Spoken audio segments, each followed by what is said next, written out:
ان کی پہنچ اور ان کی عظمت اور ان کی رفت کا کون اندازہ کرے. ہمارے درس نظامی میں داخلی نصاب کتاب ہے شرح قائد نصفیہ. تمام مکاتب فکر کے مدارس میں اہل تشیع کے علاوہ سبکن پڑھائی جاتی ہے. اور اس کتاب کی تشریح لکھی ہے علامہ عبدالعزیز پرہاروی علیہ رحمہ نے النبراس کے نام سے. اس میں حضرت ابو الحسن رفاعی کا ایک قول پیش کیا ہے. وہ فرماتے ہیں میں نے روحانی طور پہ پرواز کی حتیٰ صعدت فی الفوقانیات، یہاں تک کہ میں بہت اونچا چلا گیا. اور اس میں کوئی اختلاف نہیں، انسان کی روح پرواز کر سکتی ہے. ہم خواب میں کہاں سے کہاں جا پہنچتے ہیں، یہ ہماری روح ہے. اور ہماری روح روحانی طور پہ بھی پرواز کر سکتی ہے. اگر میری اور آپ کی روح زنگ آلود ہو تو پھر پاک لوگوں کی روحوں سے ہم اپنی روح کو قیاس نہ کریں.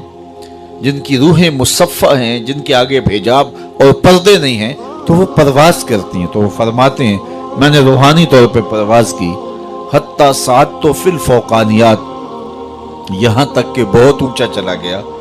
ایک عرش آیا اسے عبور کیا، دوسرا عرش آیا اسے عبور کیا، 7 لاکھ عرش عبور کر گئے. عرش ایک نہیں ہے، عرش بہت سارے ہیں. عالم امکان اور عالم وجوب کے درمیان عرش عالم برزخ ہے. جب اللہ تعالیٰ اس دنیا پہ کوئی تجلی ڈالنا چاہتا ہے تو پہلے عرش پہ ڈالتا ہے، وہاں سے تجلیات چھن کے دنیا پہ آتی ہیں. اگر ڈائریکٹ آ جائیں تو کوئی تاب ہی نہ لا سکے. یہی بہتر ہے کہ وہ پردے میں روح پوش رہے. وہ اگر پردہ اٹھا دے تو کسے ہوش رہے. عرش ایک نہیں، عرش بہت سارے ہیں. کہتے ہیں میں 7 لاکھ عرش عبور کر گیا. آواز آئی ابو الحسن رفاعی کدھر آ رہے ہو؟ تو میں نے عرش کی مالک معراج کی شب جس عرش کی چھاتی پہ محبوب کے قدم لگے تھے، میں اس عرش کو دیکھنے کے شوق میں کشاں کشاں یہاں تک پہنچا ہوں. نہ سفر بشرط مال ہے، نہ طلب بقید سوال ہے، فقط ایک سیری ذوق کو میں بھٹک رہا ہوں کہاں کہاں. میرے دل کی خلوتیں کئی بار سج کے اجڑ گئیں، مجھے بارہا یہ گماں ہوا تم آ رہے ہو کشاں کشاں. کہا تو میں اس شوق میں یہاں تک پہنچا ہوں تو میں اس عرش کو دیکھنا چاہتا ہوں اور میری پرواز کی غرض و غایت یہ ہے. تو آواز آئی ارجع لا وصول لکا، ابو الحسن پلٹ جاؤ، تم کروڑوں سال بھی پرواز کرو، جس عرش کی چھاتی پہ محبوب کے قدم لگے تھے وہاں تمہارا خیال بھی نہیں پہنچ سکتا. جس نبی کے قدم اتنے اونچے ہیں اس نبی کا سر کتنا اونچا ہوگا. کوئی حد ہے ان کے عروج کی، بالا غل اولاب کمال ہی. تو کہا دہا سے مراد حضور کے کمالات ظاہریہ ہیں اور لیل سے مراد حضور کے کمالات باطنیہ ہیں. ایک قول یہ پیش کیا کہ دہا سے مراد حضور علیہ الصلاۃ والسلام. اللہ اکبر، یہ اللہ نے اپنے محبوب کو شانیں دی ہیں نا. یہ حضور علیہ السلام کی عظمتیں ہیں، یہ حضور کی رفتوں کا عالم ہے.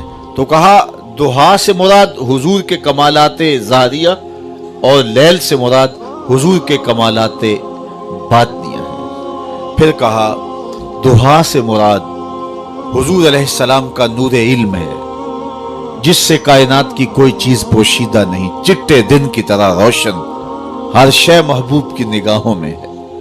اللہ کے محبوب کی نظروں میں کوئی چیز پوشیدہ نہیں. وَإِنِّي أَرَىٰ مَا لَا تَرَوْنَ وَأَسْمَعُ مَا لَا تَسْمَعُونَ، جو میں دیکھتا ہوں وہ تم نہیں دیکھتے اور جو میں سنتا ہوں وہ تم نہیں سنتے. اللہ نے وہ سماعتیں دی، وہ بصارتیں دی. یہ غلطی ہوتی ہے کہ اپنے حواس کو نبی کے حواس پہ قیاس کیا جائے یا نبی کے حواس پہ اپنے حواس کو قیاس کیا جائے. قرآن پڑھیے، سورہ نمل اٹھائیے.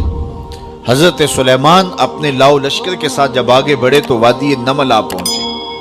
تو وادی نمل میں چیونٹی نے جب لشکر سلیمان آتے دیکھا تو اس نے اپنی ہمجولیوں سے چیونٹیوں سے کہا کہ جلدی جلدی اپنی بلوں میں داخل ہو جاؤ، اللہ کے نبی کا لشکر بے خبری میں تمہیں کچل نہ ڈالے.